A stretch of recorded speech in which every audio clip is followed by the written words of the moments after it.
Après l'accession de la République démocratique du Congo à l'indépendance, le gouvernement congolais a opéré plusieurs réformes monétaires. De 1960 jusqu'à ces jours, le gouvernement congolais a procédé déjà à 6 réformes monétaires. Est-ce que ces réformes monétaires ont atteint réellement leurs objectifs? Est-ce que la République démocratique du Congo est un pays économiquement stable? Quelle politique monétaire à mettre en place pour que la RDC puisse avoir une économie stable et durable? Pour répondre à toutes ces questions, j'ai le réel plaisir de recevoir un économiste. Il s'agit bien de M. Alexandre Choué. M. Alexandre Choué, il est économiste, il est aussi enseignant de cours d'économie à l'Université protestante du Congo, UPC, mais il a travaillé également dans plusieurs cabinets ministériels, il a œuvré également dans plusieurs pays africains, notamment la Guinée et puis les Togo, où il devait aussi appuyer le président de ces deux pays-là. Monsieur Alexandre Choué est déjà sur ces plateaux. Bonjour Monsieur Alexandre. Bonjour. C'est un réel plaisir de vous recevoir sur ces plateaux pour parler économie. Le plaisir est partagé. Merci beaucoup. Comme je venais de l'annoncer, c'est la question de la politique monétaire qui nous intéresse aujourd'hui.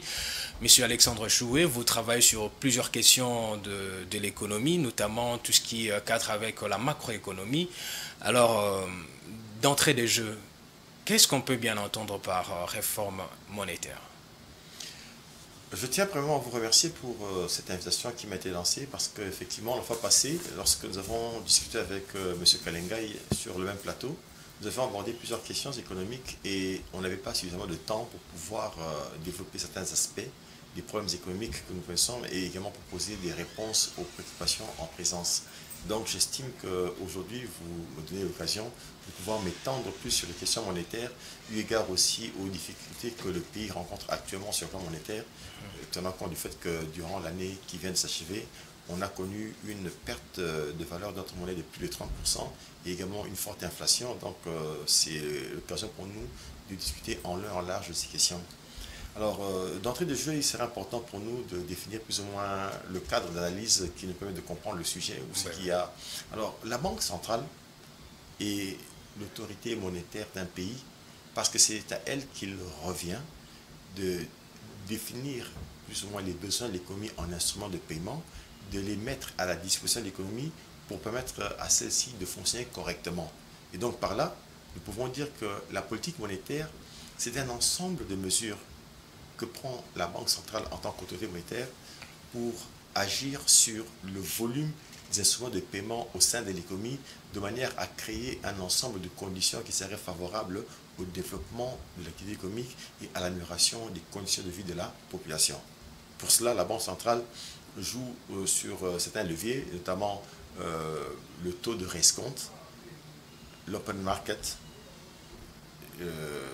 les quotas en termes de dépôt, donc les coefficients de réserve bancaire. Donc, ce sont les leviers à travers lesquels la Banque centrale agit. Mais ces leviers sont efficaces ou opérants lorsque le système monétaire et le système économique ainsi que financier fonctionnent correctement. Mais dans le cas de la RDC actuellement, le système monétaire et financier ne fonctionne pas correctement. Ce qui fait que les mesures que nous prenons dans le cadre de la politique monétaire, qui sont des mesures conjoncturelles et de court terme, n'ont vraiment plus d'impact par rapport à la nature des défis en présence. Ce qui fait que moi, j'estime qu'après tout ce qu'on vient de faire comme dérapage sur le plan macroéconomique, des pressions monétaires, il serait important de prendre le courage de réorganiser notre système monétaire. Et donc, en préconisant une réforme monétaire, je préconise un ensemble de mesures. Monsieur Choué, on va arriver à la proposition. Non, en fait, vous êtes vrai que je définisse la réforme. Oui, mais je suis arrivé là. En fait, je voulais juste dire que par d'accord. réforme monétaire, je vois justement un ensemble de mesures qui visent à réorganiser le système monétaire et financier d'un pays pour permettre à celui-ci de jouer pleinement son rôle en tant que levier d'accompagnement du développement de l'activité économique et d'amélioration des conditions de vie de la population. Oui, la République démocratique du Congo, depuis 1960, a connu six réformes monétaires. Mais est-ce que, d'après vous, ces réformes ont atteint leurs objectifs? Ou si ça pourrait être encore une nécessité pour la RDC de procéder encore à une autre réforme? Effectivement, nous avons eu à faire plusieurs réformes, mais il y en a eu 6 depuis. Mais malheureusement, il faut le dire, ces réformes monétaires n'ont pas abouti. La preuve en est qu'aujourd'hui encore, notre économie est comptée parmi les moins performantes au monde. Notre économie est comptée parmi les économies qui n'arrivent pas à répondre de manière satisfaisante aux exigences de la population. Donc tout ça mis ensemble, ça montre effectivement que les mesures qui ont été prises n'ont pas donné lieu aux résultats escomptés. Et on peut analyser ces réformes de manière séquentielle et on se rend compte qu'effectivement, ça n'a pas abouti. Par exemple, en 1967, il y a eu une réforme qui a créé la monnaie nationale, le franc à l'époque, et c'était un franc équivalait à $1 américain. Après une période de croissance continue pendant 7 ans, il y a eu un relâchement dans la discipline sur le plan budgétaire. Et les dérapages qui en ont résulté ont fait que la monnaie congolaise commence à perdre sa valeur. Et quand le choc pétrolier de 74 est intervenu, la situation s'est davantage détériorée. Ce qui fait qu'on n'a pas su garantir la stabilité de la monnaie et on a opéré d'autres réformes en 76. Les résultats n'étaient pas au rendez-vous. On a essayé d'aligner notre monnaie aux droits de tirage spéciaux du Fonds monétaire, mais le manque de discipline sur le plan macroéconomique n'a pas favorisé cette réforme. On est allé à notre réforme en 79, en 83, de réforme 93, 98. Donc bref, quand on fait de manière continue des réformes, ça montre que les premières réformes n'ont pas abouti. Mais pourquoi n'ont-elles pas abouti? C'est une question de discipline dans la façon de faire. C'est-à-dire qu'il faut définir la réforme, prendre les mesures, bien les penser, les peser, et ensuite les appliquer de manière sérieuse et suivre chaque élément de la séquence pour s'assurer que ce qu'on fait est conforme à ce qui a été dit et les résultats qui sont obtenus sont conformes aux attentes. Mais lorsqu'il y a un laisser-aller et qu'on ne fait pas les choses conformément aux exigences, on n'a rien à espérer. Mais vous pensez que ces réformes ont poursuivi toutes le même objectif? Non, pas du tout. Il y a des réformes, par exemple, la première réforme qui a eu en 67 a consisté à instituer, n'est-ce pas, notre monnaie. Mais il y a eu une réforme qui a été faite dans les années 80 qui a consisté à démonétiser. Donc, il y a plusieurs mesures qui ont eu à intervenir. Mais le problème, c'est que quand on fait ça, c'est qu'au final, qu'est-ce qu'on veut? On voudrait que la situation macroéconomique soit améliorée, que l'économie reprenne de plus belle, que la croissance économique soit au rendez-vous et que les conditions de vie de la population soient améliorées. Mais quand on n'a pas ces résultats, on comprend que on n'a pas atteint les résultats. Les résultats n'ont pas été atteints, mais la dernière réforme monétaire a eu lieu en 1998, mais aujourd'hui, les pays rencontrent plusieurs difficultés économiques malgré la croissance économique qui aujourd'hui est supérieure à la moyenne africaine, comme ça a été le cas donc, en 2023. Les pays atteints une affaire d'environ 6,5%, mais est-ce qu'il serait une nécessité aujourd'hui de réformer notre structure monétaire?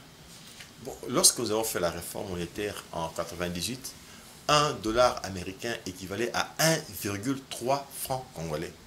Aujourd'hui, $1 américain équivaut à 2700, 2800 francs congolais. Ça dépend du marché. Vous voyez vous-même l'ampleur de cette détérioration. Ça montre qu'il y a eu des malaises continus sur la période et ce n'est pas correct. Et à cela, il faut faire une analyse, ajouter 2 éléments d'analyse pour mieux comprendre les défis que nous avons. Nous sommes citoyens du monde, nous voyageons. Et quand nous allons dans les pays voisins, je ne parle pas des pays européens, mais juste d'abord en Afrique ici, même à Addis Abeba, pour changer la monnaie, il faut passer par des bureaux, des structures organisées. On vous demande votre pièce d'identité. Et on sait établir qu'à tel moment, M. Moulamba a fait telle opération pour tel montant, ainsi de suite. Est-ce que c'est le cas chez nous en RDC? Non. Or, la Banque centrale, comme j'ai dit au départ, à travers la politique monétaire, fait quoi? Prend l'option d'agir sur le volume des instruments de paiement dans l'économie pour pouvoir créer des conditions favorables à la croissance économique. Mais si la Banque centrale n'a pas le contrôle de ce qui se passe au niveau du marché de change, comme c'est le cas en RDC, en quoi peut-on dire que la politique monétaire est efficace en RDC? Donc il faut réformer aujourd'hui. Bien sûr. Alors s'il faut réformer, sur quoi doit reposer cette nouvelle logique, cette nouvelle politique? Alors je veux d'abord dire ceci. Nous avons des problèmes à résoudre. Avec la dépression monétaire que je viens de faire remarquer ici, c'est-à-dire qu'on avait un taux de 1 dollar équivaut à 1,3. Aujourd'hui, on est à 1 dollar équivaut à 2800, 2800, 700, oui. bref. Alors, cette dépression monétaire a été très néfaste et continue à l'être et a entraîné certains problèmes. Il y a d'abord une perte de confiance envers la monnaie nationale. Or, la monnaie fiduciaire, c'est une monnaie qui se fonde sur la confiance. Parce qu'il y a eu perte de confiance, de plus en plus, les Congolais utilisent le dollar comme instrument ou monnaie de refuge. C'est ce qui se passe. Et il ne faut pas croire que c'est juste à cause de la dépression monétaire qu'on a connue passée. C'est un comportement normal. Quand M. Moulamba obtient 10 millions de francs congolais, c'est quoi le réflexe? Il doit directement aller vers le dollar, changer. Pourquoi? Parce qu'il y a une perte de confiance. Et cette perte de confiance a été entretenue dans la durée. Mais est-ce que ce n'est pas aussi parce que c'est dont je veux me procurer, le bien que je vais chercher à acheter, hein, pour la plupart, il faut aller à l'extérieur. Non, le problème n'est pas à ce niveau-là. Alex, c'est le problème de la variation du taux. Si le taux est stable et qu'il ne change pas, il n'y a pas de raison. Mais c'est parce que le taux a beaucoup changé qu'il y a perte de confiance et c'est pour ça qu'on cherche des refuges. Le refuge, c'est qu'on est en train d'éviter la dépréciation monétaire du franc. C'est pour ça qu'on va vers le dollar. Donc il y a cette perte de valeur qui conduit la monnaie congolaise à ne plus remplir ses trois fonctions principales, celle des talons de valeur, de réservoir et également d'intermédiaire d'échange. Et du coup, les gens vont vers le dollar. Donc la dollarisation est un problème. Et il faut régler ça parce que la monnaie, ceci est un attribut de souveraineté d'un pays. Dans votre pays, on doit utiliser votre monnaie. Quand on utilise une autre monnaie, c'est que votre souveraineté est en partie affectée. C'est une chose. Avec une économie qui ne produit pas assez, qui importe beaucoup, ben, certains biens manufacturés qu'on achète, comme le poste téléviseur, comme ce que nous avons ici, ça peut peut-être 5 000 dollars. Mais si vous devez acheter ça en francs congolais, avec des billets de 500 ou 200, vous voyez un peu la quantité, le volume qu'il faut avoir. Il y a un problème d'encombrement qu'il faut régler. Ça va? Ça aussi, c'est un problème qu'il faut régler au niveau de notre économie. Outre ce problème-là, il y a aussi le contrôle de la circulation de la monnaie dans l'économie. Nous avons une cellule nationale de renseignement financier, c'est l'AREF. Mais comment est-ce que cette cellule fera son travail si certains éléments des opérations de change échappent même au contrôle de la Banque centrale? Je vous donne un exemple simple. Aujourd'hui, M. Moulamba peut se planter sur les rues de Kinshasa avec 100 milliards de francs congolais, faire des opérations de change et repartir sans qu'on sache que M. Moulamba fait une telle opération. Or, quelqu'un manipule 100 milliards du coup de francs congolais, ça doit interpeller. Mais comment on le saura si le marché de change est organisé comme il est organisé actuellement ici? Donc il faut arrêter tout ça. Il faut arrêter. Si on ne le fait pas, on ne peut pas espérer avoir une meilleure façon de conduire la politique monétaire. Et je peux vous dire encore quelque chose de grave, c'est que ce désordre qu'il y a sur le marché de change favorise la corruption et les détournements. Je vous donne quelques images. Regardez bien, la monnaie lorsqu'elle se déprécie, on a tendance à s'en départir parce qu'on n'a plus d'égard pour ça. Et dans une économie comme celle qui est la nôtre, avec une forte rotation des billets, les billets se déchiquent très rapidement. Et la Banque centrale, en tant qu'autorité monétaire, fait quoi?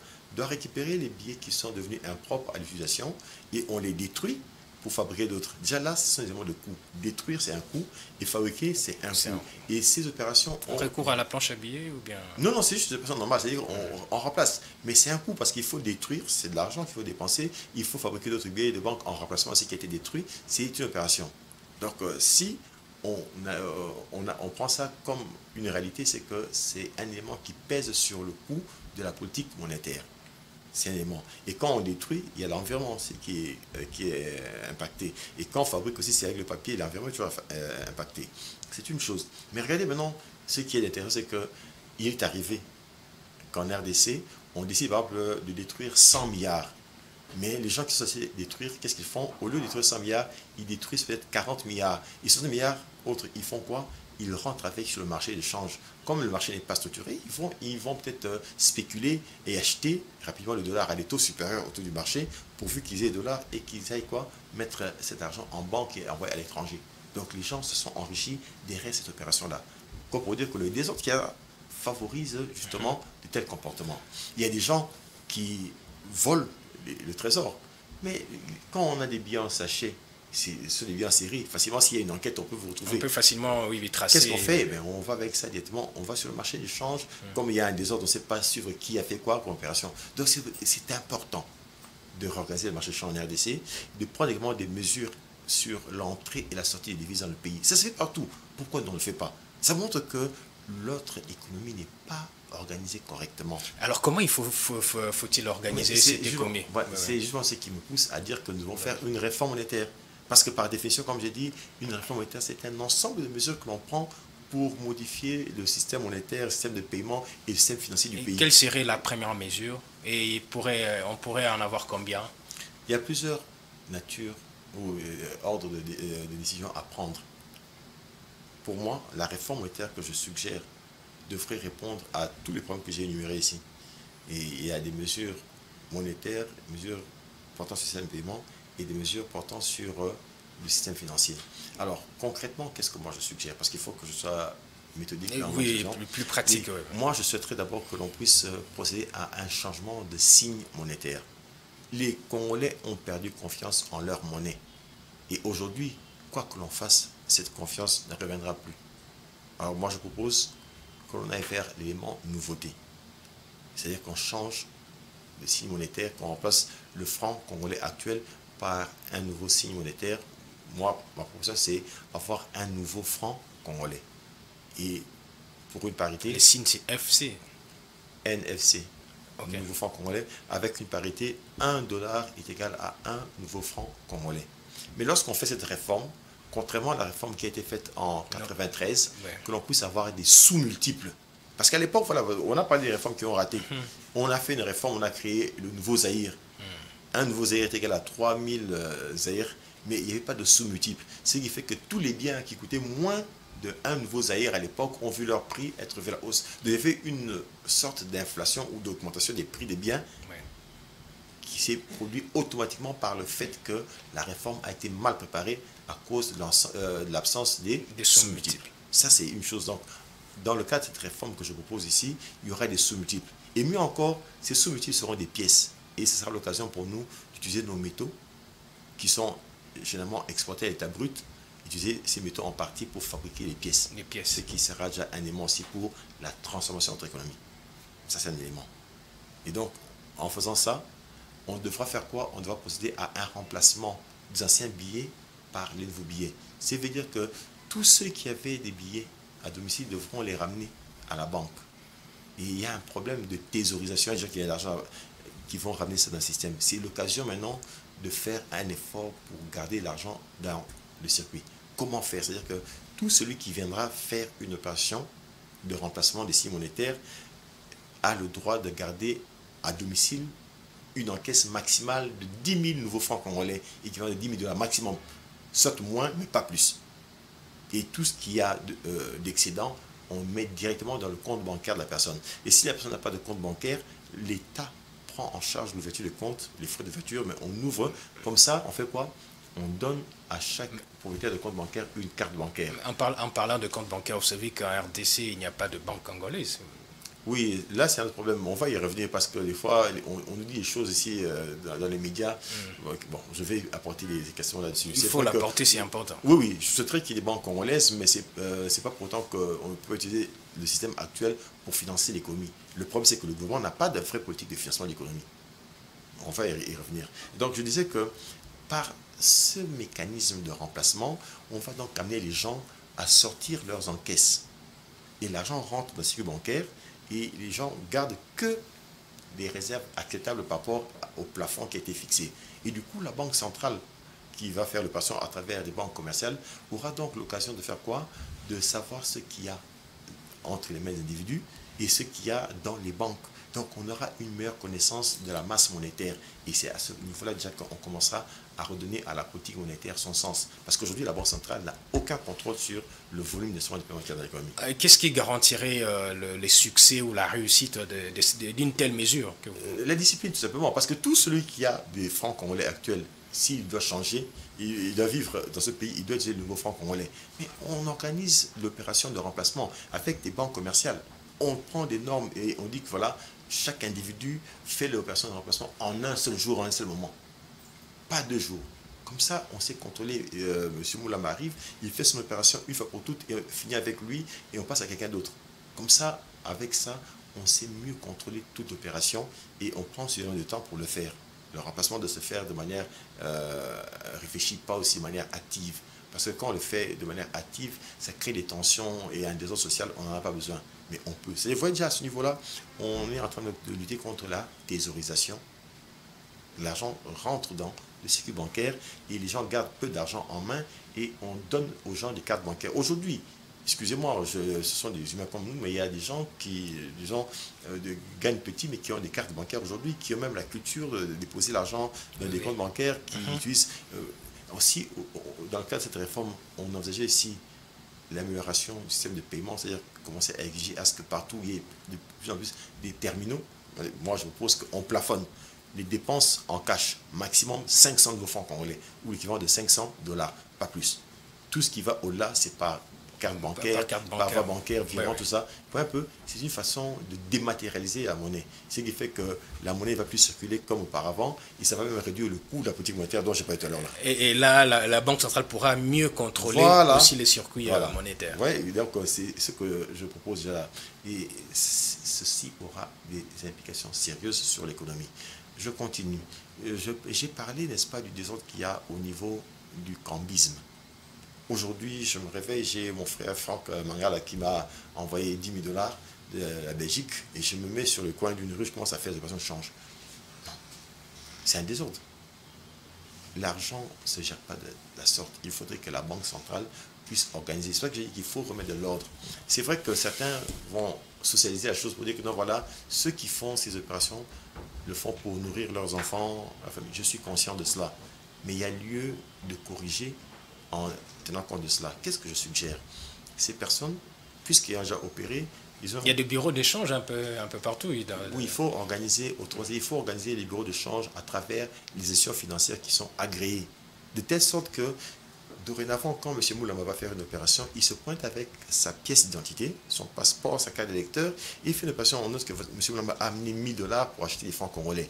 Le même jour, M. Francis Madim est passé avec 100 € pour avoir des francs congolais. M. Jean-Pierre Ngand est passé avec 1 million de francs congolais pour avoir des dollars. Ainsi de suite. Et tout ça, c'est listé. Ce qui fait qu'en fin de journée, c'est-à-dire à la clôture, les bureaux de change ont un rapport sur ce qui a été fait comme opération. Et ça remonte vers la Banque centrale et on centralise et on a la synthèse de la journée. Ça veut dire que la Banque centrale connaît les mouvements de la masse monétaire au jour le jour. C'est à ce niveau-là qu'il y aura le sérieux.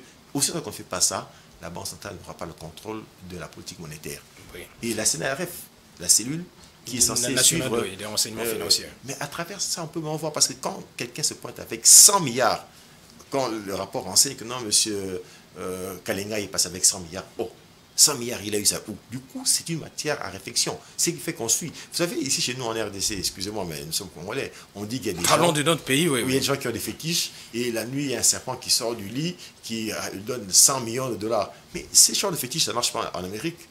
Parce que quand on voit que vos moyens de paiement ont augmenté, votre richesse a augmenté, on vous suit. On va vous traquer. Mais c'est ça le rôle justement des cellules de renseignement. Mais quand on n'a pas ces mécanismes de contrôle, qu'est-ce qu'il faut espérer?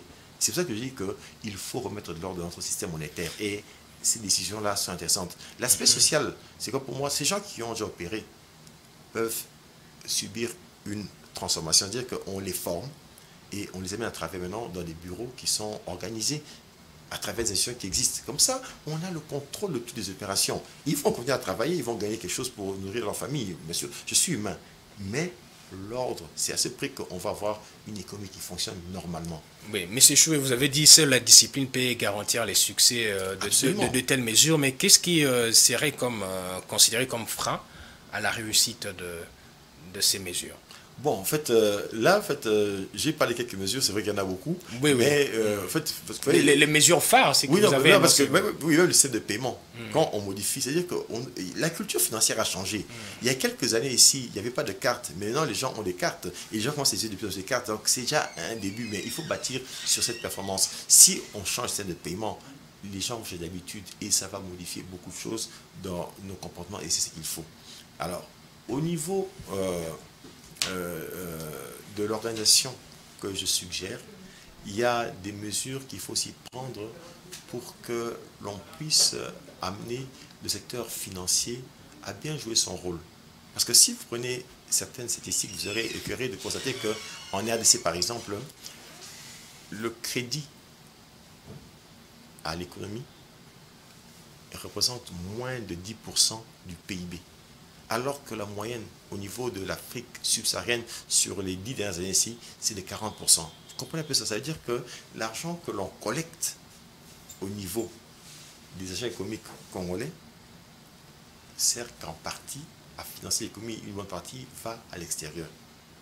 Ça montre qu'il y a une sorte de fuite de capitaux, ces capitaux ne financent pas l'économie.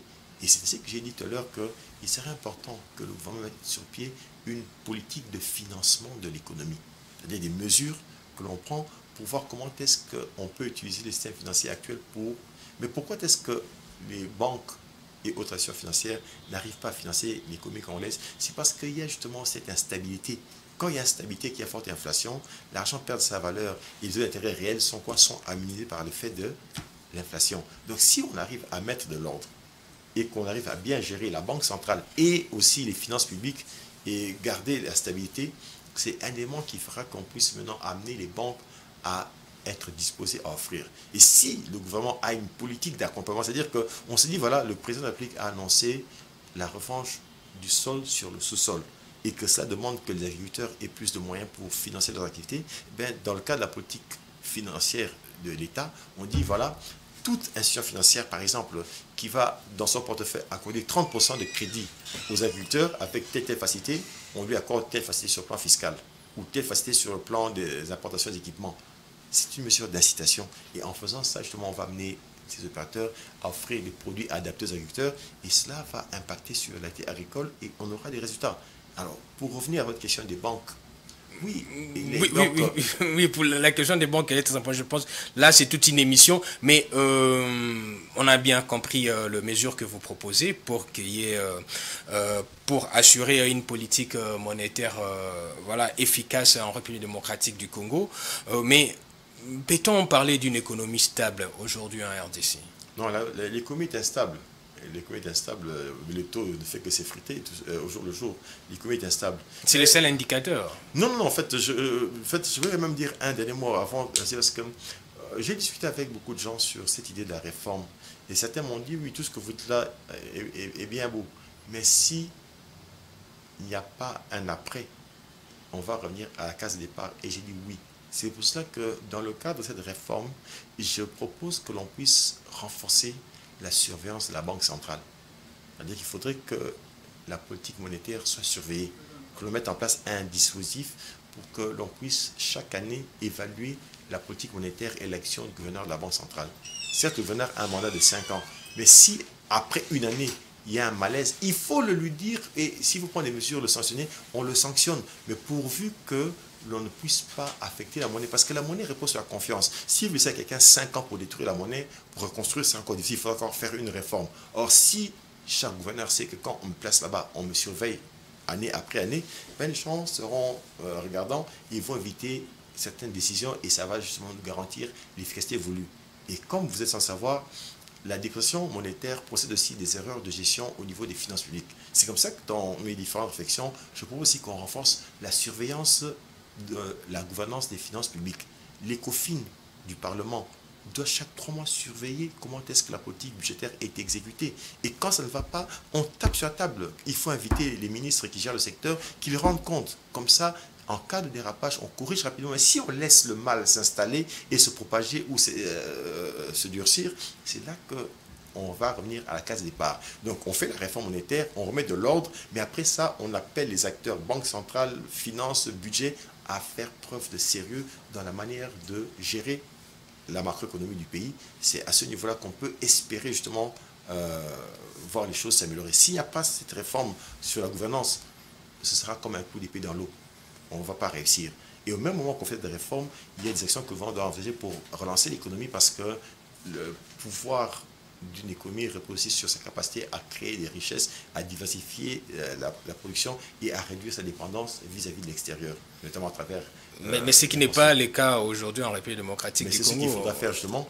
Et quand vous dites que l'économie n'est pas forte et stable, oui, la stabilité, on le lit à travers le comportement des prix. Il y a une forte inflation. En RDC, la monnaie se déprécie. Mais comment maintenant expliquez-vous ces paradoxes? C'est qu'il y a une croissance qui est supérieure beaucoup des pays africains en 2023 n'ont pas atteint, c'est que le taux réalisé par la RDC, la RDC avait un taux supérieur à la moyenne africaine, donc d'environ 6,5%, mais la situation économique de population est toujours précaire. Je crois que j'ai partagé... Comment expliquer ces paradoxes? J'ai partagé ça sur Twitter. Quand vous prenez les données sur la période de 2002-2022, la RDC a réalisé en moyenne une croissance de 6,4%, alors que la moyenne au niveau de l'Afrique subsaharienne a été de 4%. On peut dire qu'en moyenne, la croissance congolaise est supérieure à la moyenne subsaharienne. Maintenant, quand vous prenez en 2022, le PIB par habitant, celui de la RDC est à 580, mais la moyenne subsaharienne est de 1600, donc le tiers. Alors, qu'est-ce qu'il faut comprendre par là? Ou encore autrement, en RDC, le taux de pauvreté en 2022 est estimé à 62%, alors que la moyenne subsaharienne est de 34%. Donc, on a la croissance la plus forte, la plus rapide, disons, mais avec le niveau de revenus le plus bas et le niveau de pauvreté le plus élevé. C'est qu'en réalité, notre économie doit subir des transformations. Cette croissance n'est pas suffisante, elle n'est pas satisfaisante. Et surtout que les modèles économiques reposent que sur la production minière. Voilà. Je donne un exemple. M. Moulamba a fait 70% l'année passée. Moi, j'ai fait 60%. Donc, M. Moulamba a distingué. Moi, j'ai satisfait. L'année qui suit, M. Moulamba fait encore 70%. Moi, je fais 65%. En dynamique, qui de nous deux a progressé? C'est moi, parce que je suis passé de 60 à 65. Donc, on dirait que M. Alex est plus dynamique que Moulamba parce qu'il a fait une plus grande croissance. Mais en termes absolus, passer de 60 à 65, M. Alex reste dans la satisfaction, alors que M. Moulamba, qui avait 70 et qui est à 70, est dans le domaine de la distinction. Attention. Donc, quand on voit tel chiffre, ça doit nous interpeller. Il ne faut pas se frotter les mains et dire que non, on a fait la croissance la plus élevée. Quel est l'impact de cette croissance sur la stabilité de notre économie, nos rapports avec d'autres pays et le niveau de vie de notre population, le développement humain de notre pays? Parce qu'aujourd'hui, la RDC est comptée comme l'un des pays les plus touchés par la sécurité alimentaire. On a un taux de malnutrition de plus de 40% en RDC, alors que la RDC, c'est un paradis en termes de disponibilité de terres arables, en termes de conditions géographiques. De toutes les ressources nécessaires. On a 700 000 tonnes de poissons comme potentiel halieutique par an. On peut faire des élevages pour des millions de têtes dans ce pays, mais les gens meurent de faim. Donc tout ça nous montre que notre modèle économique n'est pas adapté. L'économie doit être au service du développement humain. Il faut de la rigueur, il faut de la discipline. Une bonne gestion, de la rigueur, le suivi des mesures qui s'imposent. Donc c'est sur ça qu'il faut vraiment beaucoup insister. Mais au moment où nous tournons cette émission, la République démocratique du Congo vient de connaître pour la toute première fois de son histoire une première ministre. Voilà, donc le président Félix Tshisekedi a, depuis le 1er avril, nommé Madame Judith Souminois, qui était jusqu'alors ministre d'État en charge du plan. Et aujourd'hui, elle est première ministre. C'est une experte en matière de questions économiques. Elle a un parcours élogé et les pays attendent beaucoup d'elle. Et surtout que nous sommes aujourd'hui face à des problèmes vraiment très sérieux, des problèmes sociaux et puis sécuritaires. Alors du point de vue économique, qu'est-ce qu'on peut bien attendre d'elle? Ou quels sont les sentiments déjà que vous avez eus en apprenant que Madame Soumina est devenue première ministre? Madame Soumina a travaillé au PNUD, et moi aussi j'étais au PNUD à l'époque. Donc par le fait qu'elle soit déjà passée par le PNUD, j'estime qu'elle est passée par une organisation très sérieuse et donc elle sait comment est-ce qu'on organise correctement le travail. Parce que tous ceux qui passent dans ces institutions ont quand même une certaine pédagogie, une certaine méthode de travail. Et c'est donc un avantage qu'elle a, c'est-à-dire de savoir comment est-ce que les bailleurs fonctionnent et comment est-ce qu'ils organisent. Donc par cela, elle a déjà une capacité personnelle à pouvoir bien organiser le travail. C'est donc un atout. Comme vous l'avez dit, elle a étudié l'économie comme moi. Donc, j'estime qu'elle a aussi une bonne lecture des questions économiques et elle a travaillé pendant des années dans le secteur bancaire et également avec nous au PNUD. Ce qui veut dire qu'aussi, elle a une bonne connaissance des problèmes de la RDC. Donc, tout ça, ce sont déjà des prérequis qui semblent être des éléments de bonne présence pour qu'elle puisse aborder cette mission nouvelle avec aisance. Mais attention, ce n'est pas à Madame Suna de développer le pays, c'est à nous tous. À nous tous, oui. Et comme on dit que nous devons plus comprendre que les orientations qui peuvent être prises par elle et le gouvernement sous la houlette du chef de l'État devraient trouver des répondants partout ailleurs. Si le Parlement bloque son action, ou si les autres institutions de la République ne marchent pas au rythme des réformes proposées ou selon les tempos indiqués pour pouvoir faire avancer, mais ne demandez pas à Mme Sumina de faire de la magie. Mais ça demande que justement que l'on puisse tous regarder dans la même direction. Une fois, je l'ai dit sur une chaîne de télévision, les sentiments que nous avons lorsqu'on suit les matchs de football de notre équipe nationale, on devrait tous les avoir pendant que l'on discute des questions du pays. C'est-à-dire que parce que c'est notre pays et qu'on a besoin de la stabilité, conjuguons nos efforts pour que la stabilité soit au rendez-vous. Parce que ce sont nos frères qui meurent à l'Est, mettons-nous ensemble pour travailler à l'unisson pour que la situation se normalise, que la sécurité revienne, que les étrangers qui nous dérangent soient boutés dehors et que la paix revienne. Donc on doit regarder dans la même direction. Si nous comprenons plus ou moins cela et que Mme Soumine, avec l'équipe qui va l'accompagner, met en place des politiques indiquées avec des méthodes de travail rigoureuses et sérieuses, ben, on ne peut qu'espérer avoir des bons résultats. Mais il faut l'accompagner, j'insiste là-dessus. Si certains acteurs politiques de sa propre famille politique... Je pense qu'avec même le mesure que vous venez de proposer aussi peuvent résonner même dans... Mais bien sûr, et je compte même lui proposer cela. Parce qu'il faut que l'on change. Et donc, pour moi, je lui suggérerais que la politique économique, pendant ces 5 ans ici, ait 3 grandes composantes. Les premières composantes, c'est normalisation des prix et réforme monétaire. Deuxième composante, c'est le cadre d'amélioration de la gouvernance des finances publiques. Et la troisième composante, c'est le programme de transformation de l'économie congolaise. Voilà les 3 éléments clés sur le plan économique. Si on arrive à implémenter toutes les mesures que je propose là, avec succès, je pense que tous, on sera contents. Monsieur Alexandre Choué, c'était un réel plaisir de vous recevoir sur ces plateaux, invité de l'Écho pour parler de réforme monétaire.